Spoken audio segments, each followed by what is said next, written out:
Hi folks, Jilly and Paula here. So Jilly does not like to be groomed. Even though I started training her at a very early age, she does not really care for it. And so she'll tolerate it, but every once in a while what will happen is I will get a knot or something, and if I catch it and it hurts her even just a little bit, she will turn around to snap. And so her spots are here and back here. And so what I do is I'll brush her very lightly and then I feed her just like this. And so lightly and then feed. Lightly and then feed. And you can even start out using like the back end of your brush by going yes, and then just, all it feels like is you running this down their back. It doesn't hurt, and then you feed. Now you can also use a clicker for this because the clicker, when you use a clicker, they get that dopamine, feel good. So I'm using my bristles and I click that and then feed her. Now, she's never bitten me and she won't bite me. She does have bite inhibition, but I still hurt her and she's still reacting to that, in a way that, but if I condition it where just a little bit of a pull that maybe, it's like pulling your hair, like that. It hurts for a second, but it's not really a big deal, right? And so for her, she doesn't know that. And so she's just going to react to it because she's a dog. And why am I using this instrument on her? She doesn't understand. And so as you can see, she's just, she's allowing me to do it. And then I'm just feeding her. She's 10 months old and she has been through grooming. See? And so I caught a knot and she balked at it. So I clicked her immediately when it happened. And I go back, and that time I make sure it doesn't happen, but I go to the same area. And then I will click and treat her. So, again, it's not that big a deal for her to feel that pull of that knot. Again, it's like, pulling your hair.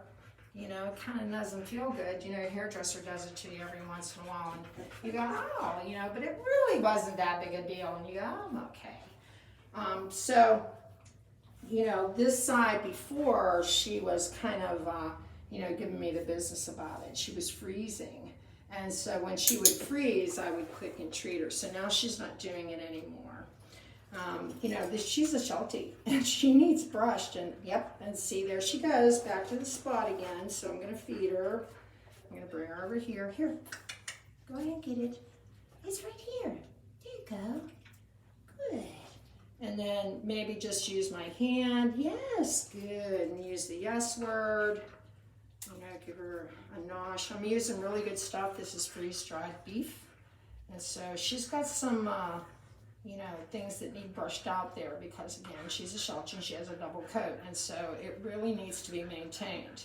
She was out rolling in the grass and the hay this morning, so I'm sure she has some things going on. And I also like to check, make sure that we don't have any ticks living in her skin, so, I do this every time we go out, when we go to the woods and stuff. I want to make sure, even though she's protected, I play with her ears a little bit, get my fingers in there, and then feed her. Did you see her lick her lip? I don't know if you saw that or not. Let me bring her this way here.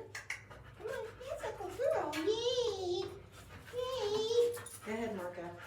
So we're going to get rid of my other dogs here. Come on, go. Okay, here we go. Here. Good. Okay, so again, I'm just going to click and treat her a few times for being up here on the grooming table. A little bit of liver.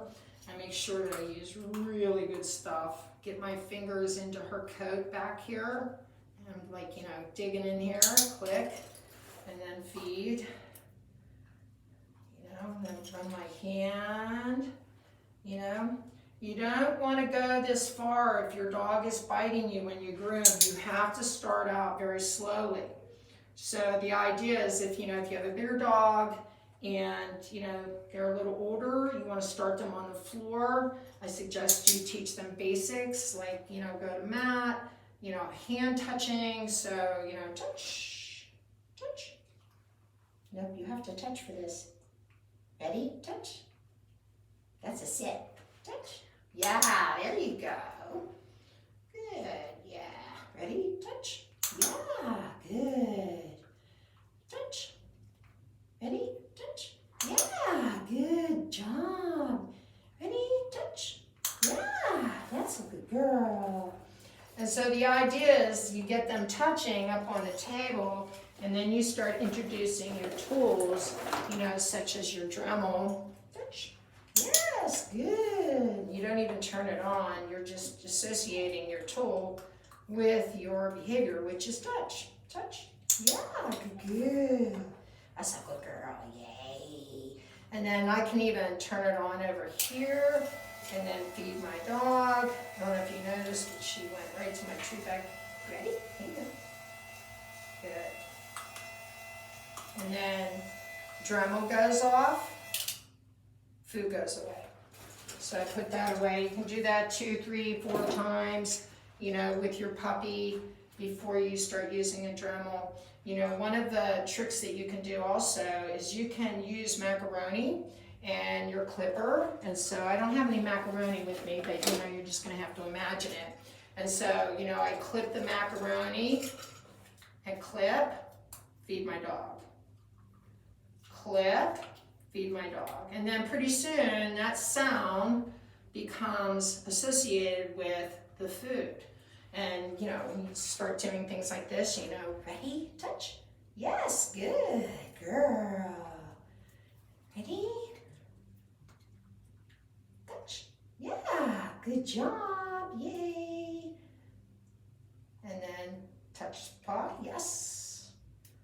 I'm using a yes word because I only have 2 hands. Touch the yes. Good. Lift the paw.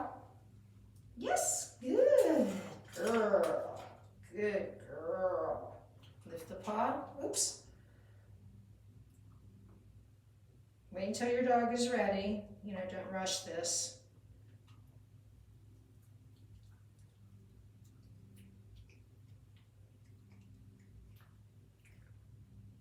Ready? Okay. Yes, good girl. Very good. That's very nice. Yes, very nice. You do love your liver. So we use liver. So I'm going to go ahead and yes, good. Now she pulled on me, and so I did not go any further than where we were because I don't want her pulling on me at all. So yes, good. So I continue to stay at that place until I know for sure that she is comfortable with me bringing this in. And so ready? Yes, good girl. And I mix it up. I got a bunch of stuff in here. We've got zooks, we have liver, we have freeze-dried beef, blah, blah. Sorry about that, freeze-dried beef. Okay, here we go. Let's see what we can do. Yes, good girl. Good job. Good girl. And then I'm going to bounce back to having her touch again. Ready? What you going to do? Go lay down. Ready? Can you touch? Yes, good. And so let me see if I can get her going with her in a down position to do her nail. So I'm going to touch. Yes, good. So when I say yes, she pops for food. Okay, ready? Yes, good. So all I did was touch her nail with the stainless steel. Yes, if you rush your nails, then that's when you end up going to the vet to have the vet do it for you. So I'm just going to lift this a little bit. Yes, good girl, good girl, good job. And I'm going to go ahead and end that because she is doing so well and she wasn't juking or anything. And so I am succeeding, and I want to be very successful at my husbandry. I want my dog to fall asleep when she's getting done. And so what I'm going to do is end that on a good note, and you know, can probably get her some water, maybe play ball with her or whatever. She's done, she's yawning, so that might be a stress signal, or she might be tired. I don't know. So adios, and thanks for watching us.